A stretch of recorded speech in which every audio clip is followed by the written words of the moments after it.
Bonjour à tous nos amis qui nous écoutent dans ces halachot de Teshuvah. Halacha bet, la deuxième loi. Se'ir ha'mishtaleach lefi she'u kapara al kol Israël. J'explique. Rambam cite ici dans la halacha bet le bouc émissaire. Au temps du Beth Amikdash, le jour de Kippour, la Torah recommandait de prendre 2 boucs, de tirer au sort.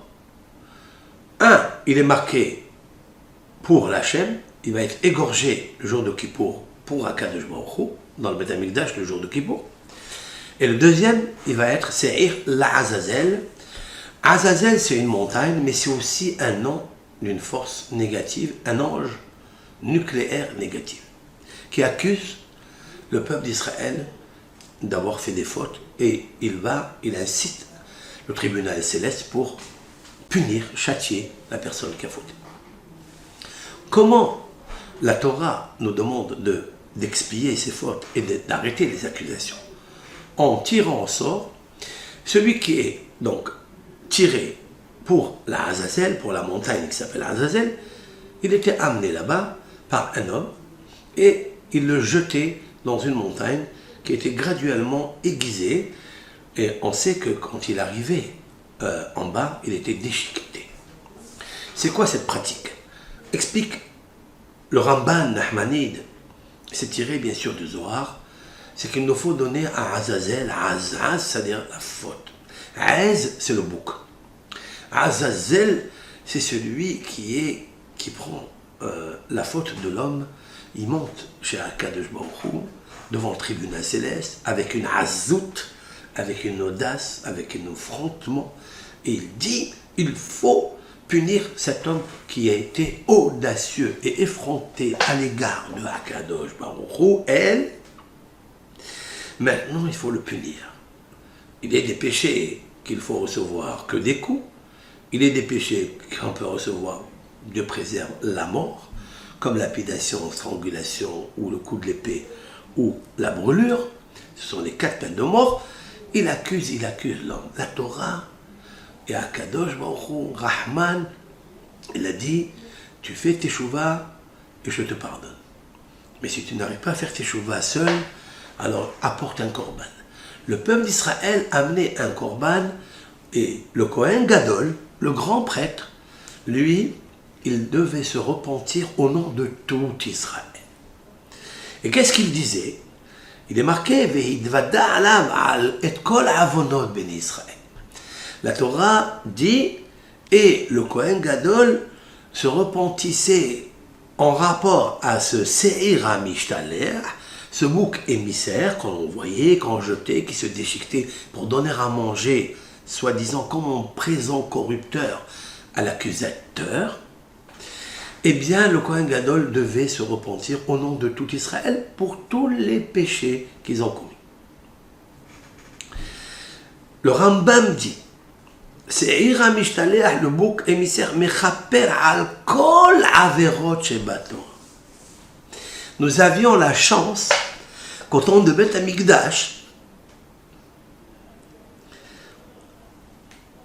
ce bouc émissaire pardonnait les fautes de tout Israël et toutes les fautes confondues. Je m'explique. Il est des fautes qui s'appellent qalot, c'est-à-dire légères, et il est des fautes qui sont sévères. Il est des fautes que tu as fait par préméditation, exprès, tu l'as voulu avec intention. Et il est des fautes que tu as fait par inadvertance. Ça, c'est que ton corps qui était en train de faire la faute, mais la tête n'y était pas. Que ce soit une faute que tu as faite et tu as su après que tu as fait la faute, ou que ce soit qu'il s'est oublié de toi. Donc toutes les fautes, même celles qui sont reliées avec les 4 peines de mort, nous avions la chance d'être pardonnés grâce à ce bouc émissaire. À condition, bien sûr, de faire Teshuvah. Et c'est ce qu'il dit à Rambam. Vehu she'asa Teshuvah. Et seulement s'il a fait Teshuvah, c'est-à-dire qu'il ne recommence plus de faire sa faute. Aval im lo asa Teshuvah. Mais si il est resté avec ses mauvaises habitudes, Alors, un asaïr michaperlo ella ala kalot. Le bouc émissaire ne pouvait pardonner que sur les péchés légers. Uma en kalot. Et quels sont les péchés légers? Uma en hamurot. Et quels sont les péchés sévères? Un Rambam va détailler, comme ça tout le monde peut avoir les 10 doigts de la main, il peut les compter, ils ne sont pas nombreux. À Hamurot, les péchés sévères que la Torah a donné le titre de Hamour, c'est-à-dire gravissime, c'est les péchés qui sont en relation avec la peine de mort du Beddin, c'est-à-dire le tribunal terrestre. Après avoir reçu un témoignage de 2 témoins cachers à 100%, pour les trouver, ça n'est pas évident. Et donc, il vient témoigner sur telle personne qu'il a fait Shabbat, par exemple, Befarassia. Il a transgressé Shabbat d'une façon notoire. Toutes sortes, les 39 mélachot de Shabbat. Ils l'ont vu, ils sont venus lui dire, Shimon, Réhouven, ne fais pas une chose pareille, parce que si tu fais cette chose-là, le jour de Shabbat, ils lui ont dit, ils l'ont averti. Et il n'a pas écouté comme il l'a fait. Alors, le Beddin était les Eidim, pardon, les témoins étaient de droit et d'obligation d'y aller voir le Beddin pour cause de Hilul Shabbat, profanation du Shabbat, dire au Dayan, voici telle personne, voilà ce qu'il a fait, il l'amène au Beddin. Et le Beddin, bien sûr, le tribunal va s'asseoir pour juger ce qu'on appelle dîner nefashot, c'est-à-dire retirer ou pas une âme, qui n'est pas quelque chose de très facile. Ça n'est pas comme restituer de l'argent volé ou un objet cassé, ça n'est pas pareil. Et là, il y avait 71 Dayanim qui siégeaient dans le tribunal au Beth Amikdash et ils passaient un temps fou pour trouver comment on appelle ça, des bienveillances, d'accord, trouver des srouillottes, des mérites, etc. Et s'il ne trouvait pas, alors il était condamné à mort. Cela, le jour de Kippour, il pardonnait même ses fautes s'il avait fait Teshuva. Ou bien, quels sont les péchés sévères? Ce sont les péchés, par exemple, qu'il est Hayav Karet. À savoir, la Torah, elle a dit, si tu fais tel et tel Avera, le jour de Shabbat, et il n'y a aucun témoin, il faut savoir que le tribunal terrestre ne peut pas te condamner, mais le tribunal céleste qui est au courant de tout, les Malachim d'en haut, les Dayanim d'en haut, eux, ils te jugent, et là, la punition, le châtiment, en fait, c'est un tikkun pour cette personne, c'est qu'il soit retranché. Qu'est-ce que c'est retranché? Très grosse discussion. Comment consiste le retranchement du préserve? Maintenant, quelqu'un qui a mangé par exemple du suif, vous savez, des fois on aime le gras double. Il y a beaucoup de gens qui aiment le gras double. Et à l'époque, on ne faisait pas très attention à la graisse qui est comme une nappe, comme un vêtement sur la chair du gras double. Cette graisse est une graisse qui est interdite. On appelle ça helev, c'est-à-dire le suif. En français, le suif, c'est donc cette graisse interdite. Si quelqu'un n'a pas fait un bon nettoyage, il n'a pas retiré complètement de la peau du gras double, il a laissé même le gras qui est le suif et il a mangé. Alors s'il a mangé 30 grammes de ça, Dieu préserve, il n'y a pas de témoin, il n'y a personne qui lui a dit quoi que ce soit. Cette personne-là, elle est passible de retranchement. On n'est pas au courant de beaucoup de choses. Et quand il nous arrive des fois d'être retranchés de nos amis, d'être retranchés de la communauté, d'être en dispute avec l'un et l'autre, et des fois même dans le couple, on se dispute et on se retranche l'un de l'autre. D'où ça vient ça? Ça peut venir de ce retranchement-là. Ça peut venir de cette avéra, de ce péché que jadis tu ne savais pas, tu l'as fait.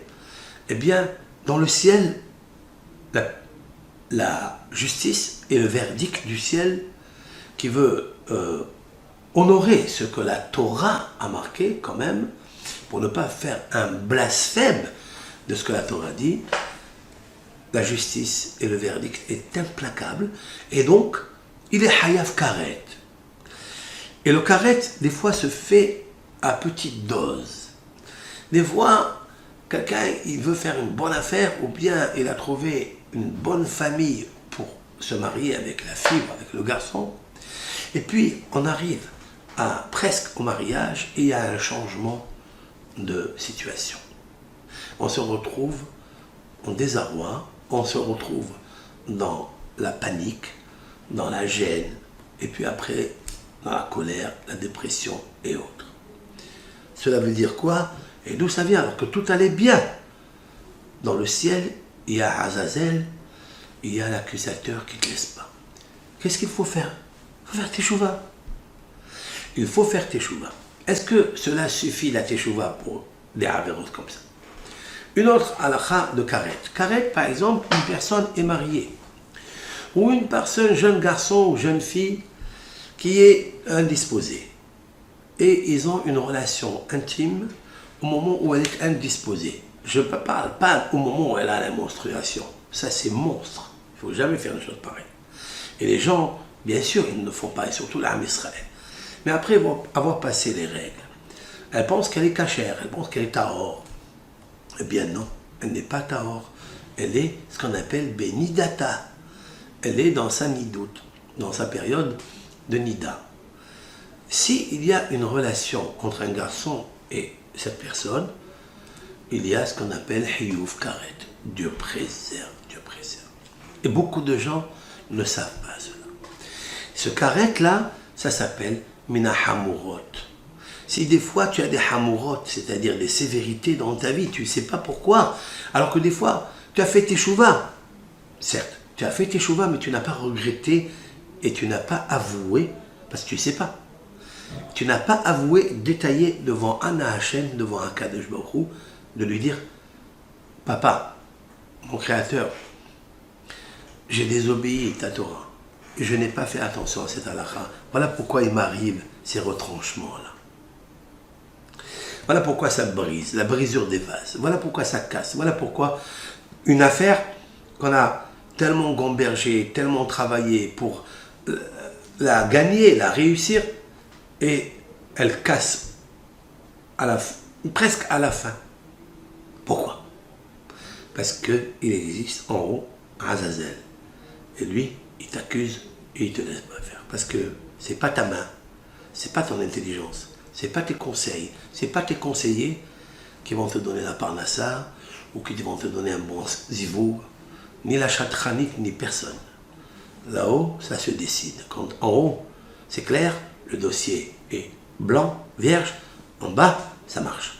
Si en haut, ça ne marche pas, pour ton bien, tu devras faire tes choix. Alors, j'ai cité quelques exemples parce que ce sont les exemples les plus connus de karet. Et donc, il nous faut faire très attention. Maintenant, le Rambam continue dans cette halakha bet. Shvuat Shad, quelqu'un qui prononce le nom de Dieu en vain. Ou quelqu'un qui le prononce et il jure devant un tribunal, devant un dayan, et il ment. Cela amène une grande punition. Même qu'il n'y a pas de karet, il n'y a pas de retranchement dans celle-ci, mais c'est une sévère avéra. Et il faut faire très attention. Tout le reste, à part ce que je viens de citer, tout le reste, ce sont les mitzvot positives, qui n'ont pas de karet, qui n'ont pas de mita, et ce sont les mitzvot, toutes les autres mitzvot, où il n'y a que la flagellation, c'est-à-dire 39 coups, ou bien Hava'at Korban, c'est-à-dire amener au Beth HaMikdash le Korban. Aujourd'hui, il n'y a pas de Beth HaMikdash, comment faire? Voici donc une connaissance dans la halakha bet de ce que peuvent être les averot qui sont hamurot, qui sont sévères, les averot qui sont légers, et nous allons au fur et à mesure les citer, leur donner leur teshuva, leur réparation, leur embellissement, et puis au fur et à mesure on avance, et il faut connaître ces halachot. On parle souvent de teshuva, mais c'est un mot. Mais il faut détailler, décortiquer, éclaircir, de façon à ce que ça devienne comme des bûchettes. Et lorsque on écoute une halakha, il m'a dit ça, je vais le faire, je vais essayer de changer. Akadosh Baruch Hu, quand il voit une bat Israël, un bel Israël qui veut changer, kol mi shemetaher asmo milemata, tout celui qui se purifie en bas, il essaye de changer et de récuser les mauvaises habitudes, les mauvais chemins, les mauvaises pensées qu'il a eues jusqu'à aujourd'hui.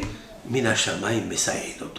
Le ciel, il t'aide. Tu as une aide spéciale et unique pour toi parce que tu veux faire tes choses. Voilà donc halakha bet.